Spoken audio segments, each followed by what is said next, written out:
चांद की दूधिया रोशनी में दूर दूर फैला हुआ रेगिस्तान दरिया के पानी जैसा नजर आता था। अपने बड़े भाई असद के पीछे चलता हुआ 26 साल का अबद आसमान के तारों को देखता हुआ किसी ख्याल में खोया हुआ था। उनके पास एक ऊंट था जो कि प्यासा था, इसलिए अभी उसकी सवारी नहीं की जा सकती थी। अगला पड़ाव अभी दूर था, जहां उन्हें ऊंट के लिए पानी और अपने लिए कुछ खाने को मिलता। दोनों आगे बढ़ ही रहे थे कि तभी बड़े भाई असद ने पीछे देखते हुए अबद से कहा, जरा जल्दी जल्दी पैर चला अबद, हमें सुबह होने से पहले शहर पहुंचना है। वैसे भी ये रास्ता खतरनाक है, मालिक ने इस रास्ते आने को मना किया था। रेगिस्तान का जो रास्ता उन दोनों ने चुना था, उस रास्ते सिर्फ वही लोग सफर किया करते थे जो या तो जल्दबाजी में हो या फिर उन्हें उस रास्ते की सच्चाई न पता हो। कुछ तो था उन रास्तों पर जिससे ये दोनों अनजान थे। अपने बड़े भाई के पीछे चलते हुए अचानक अबद को एहसास हुआ जैसे कोई चीज रेंगती हुई उसके पीछे चल रही हो। अबद ने चौंकते हुए पीछे देखा। उसे एक मोटी सीधी लाइन नजर आई जो कि रेत में उभरी हुई थी। क्या हो सकता था वो? अबद डर गया। उसने फौरन अपने भाई को आवाज दी, भाईजान, यहाँ रेत में कुछ है। अबद की आवाज सुनकर असद ने रुकते हुए पीछे मुड़कर देखा। रेत में एक अजगर जितनी मोटी लाइन उन दोनों का काफी देर से पीछा कर रही थी। उसे देखकर अबद ने कहा, अरे कुछ नहीं है। तेज हवा के चलते ऐसी लकीरें रेत में बनना आम बात है। तू बस जल्दी जल्दी चलता रहे, बाकी चीजों पर ध्यान मत दे। हा? इतना बोलते हुए असद दोबारा मुड़कर जल्दी जल्दी चलने लगा। उसने अबद का दिल रखने के लिए ऐसा जवाब तो दे दिया था, मगर उसके चेहरे का डर साफ बयां कर रहा था कि वो रेत में बनी लाइन अपने आप नहीं बनी थी। दोनों भाई रेत में जल्दी जल्दी चलने की कोशिश कर रहे थे। काफी देर से चलने की वजह से उनकी सांसें फूलने लगी थी। वो रेत में बनती लाइन अभी भी उनका पीछा कर रही थी। दोनों आगे बढ़ ही रहे थे कि तभी एक तेज रेत का तूफान उठा। हवा में चारों तरफ रेत फैल गई। ऐसे में आगे कुछ भी देख पाना मुश्किल था। दोनों अपनी आंखों पर हाथ रखकर जमीन पर बैठ गए और दुआ पढ़ने लगे। या अल्लाह हमारी मदद कर, या अल्लाह हमारी मदद कर। जमीन में रेंगती हुई चीज उनके करीब आती जा रही थी। उनका ऊंट डरा हुआ जोर जोर की आवाजें निकाल रहा था। घुटने पर बैठे हुए दोनों ने अपना सिर जमीन पर रख दिया। असद और अबद को अपनी मौत साफ नजर आ रही थी। कुछ देर बाद दोनों ने महसूस किया कि आंधियां चलना बंद हो चुकी थी। दोनों ने अपना सिर ऊपर उठाया और देखा, उनसे थोड़ी ही दूरी पर एक टूटी फूटी मजार थी और वो रेत के अंदर रेंगने वाली चीज गायब हो चुकी थी। इस वीराने में ये मजार आखिर किसकी हो सकती थी? दोनों उठकर उस मजार के पास गए। मजार काफी पुरानी हो चुकी थी। वो दोनों उसको देख ही रहे थे कि तभी उनकी नजर मजार के पास रखे एक बड़े से मटके पर गई। दोनों प्यास से तड़प रहे थे।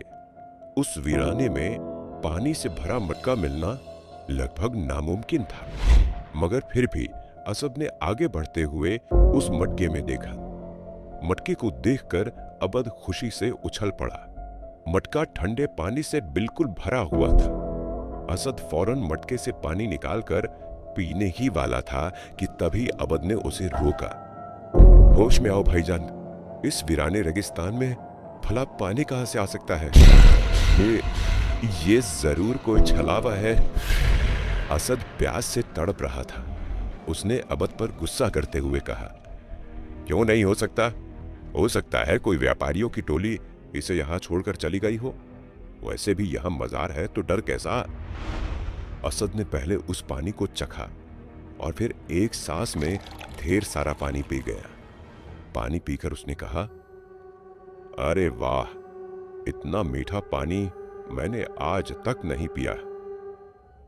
फिर अबद ने भी पानी चखा। पानी वाकई बहुत मीठा और ठंडा था। फिर दोनों ने खूब सारा पानी पिया और वहीं लेटकर आराम करने लगे। रात में रेगिस्तान का मौसम ठंडा हो गया था और दोनों काफी थके हुए थे। देखते ही देखते उन्हें गहरी नींद आ गई। रेगिस्तान रेगिस्तान, क्या है तेरा राज, जो आए इस रास्ते पर होगा पर्दाफाश। अबद को किसी लड़की की बेहद मीठी आवाज सुनाई दे रही थी।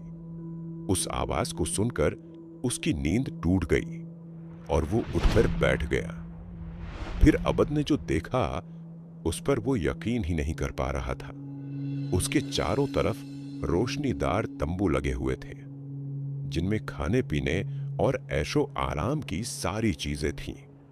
उसने चौंकते हुए अपने बड़े भाई असद को जगाया।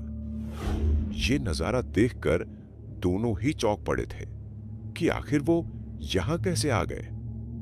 दोनों समझने की कोशिश कर ही रहे थे कि तभी उनके सामने एक बेहद खूबसूरत लड़की आई, जो कि पहनावे से पंचारन लग रही थी। खुले बाल, नीली आंखें, वो बला सी खूबसूरत थी। उसके बदन से भीनी भीनी जैस्मीन के इत्र की खुशबू आ रही थी। दोनों उसे देखते ही रह गए। फिर उस लड़की ने इन दोनों से कहा, आप दोनों यही सोच रहे हो ना कि आप यहाँ कैसे आए? मैं लेकर आई हूँ आपको यहाँ। मेरा नाम हादिया मस्तानी है और मैं बंजारों की एक टुकड़ी से हूँ। मेरे साथी आगे चले गए और आप दोनों के लिए मैं यहाँ रुक गई। चलिए, गर्मा गर्म खाना और ठंडी शराब आपका इंतज़ार कर रही है। असद उस लड़की की बातों में बिल्कुल खो गया था। वो झटपट उठकर उसके साथ चलने लगा, जबकि अबद उसे रोकना चाहता था।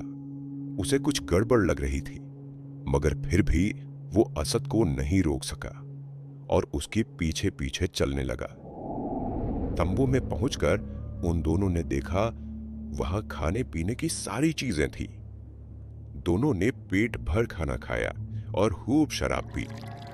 उसके बाद असद ने उस लड़की से कहा, तुमसे खूबसूरत लड़की मैंने आज तक नहीं देखी। मैं तुमसे निकाह करना चाहता हूं। उसकी बातें सुनकर लड़की जोर से हंसी। क्या आप सच में मुझसे शादी करना चाहते हैं? मगर आप इसके बदले मुझे क्या देंगे? तुम जो मांगो मैं तुम्हें वो दे सकता हूं। लड़की के चेहरे पर अचानक से खामोशी तैर गई। उसने भारी आवाज में असद से कहा, तो फिर ठीक है, मैं तैयार हूं। बदले में मैं चाहती हूं भाई की जान ले ले। इतना सुनते ही अबद सकते में आ गया। ये कैसी बातें कर रही हो आप? तब तक असद ने उठकर पास रखी एक तलवार उठा ली और अबद को मारने के लिए बढ़ा। अबद पीछे मुड़कर भागने लगा। वो आगे आगे भाग रहा था और असद उसका पीछा कर रहा था। भागते हुए अबद सोच रहा था कि आखिर उसके भाई को क्या हो गया था। वो एक लड़की की खातिर उसकी जान कैसे ले सकता था? मगर वो समझ चुका था कि ये एक माया जाल था जिसमें उसका भाई फंस चुका था। उसे उस लड़की की हंसी और आवाज साफ सुनाई दे रही थी। रेगिस्तान रेगिस्तान, क्या है तेरा राज, जो आए इस रास्ते होगा पर्दाफाश।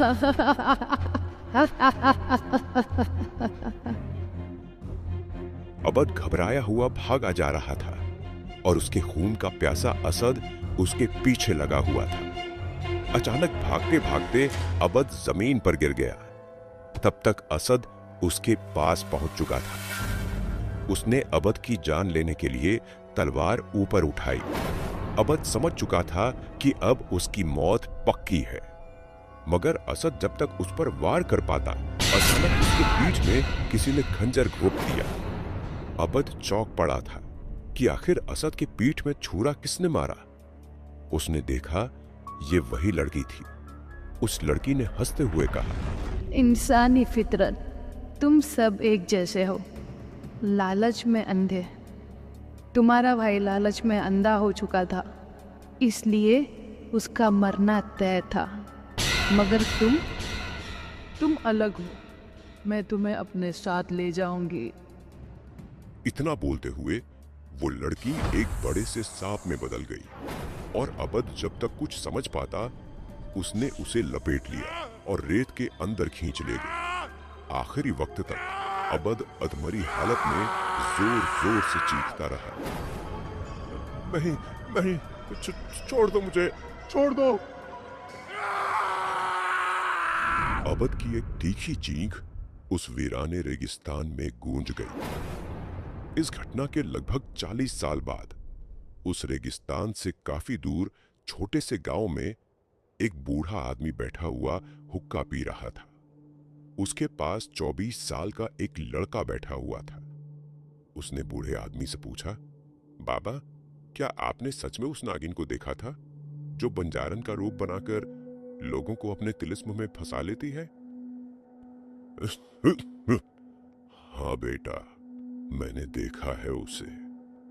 आज से लगभग 40 साल पहले मैं और मेरा भाई अबद मक्का शहर में एक सेठ के यहाँ काम करते थे। हमें दूसरे शहर से कुछ सामान लाना था। हमने जल्दबाजी में रेगिस्तान का वो रास्ता चुना जो उस मनहूस के पास ले जाता था। उस रात उस नागिन ने मेरा सब कुछ छीन लिया। उसका दिया हुआ जख्म आज भी मेरे पीठ पर है। उस रात जख्मी होने के बावजूद असद जिंदा बच गया था। उस पर बंजारों की एक टोली की नजर पड़ गई थी। कहते हैं आज भी उस रास्ते पर वो नागिन किसी भटके हुए मुसाफिर का इंतजार करती है।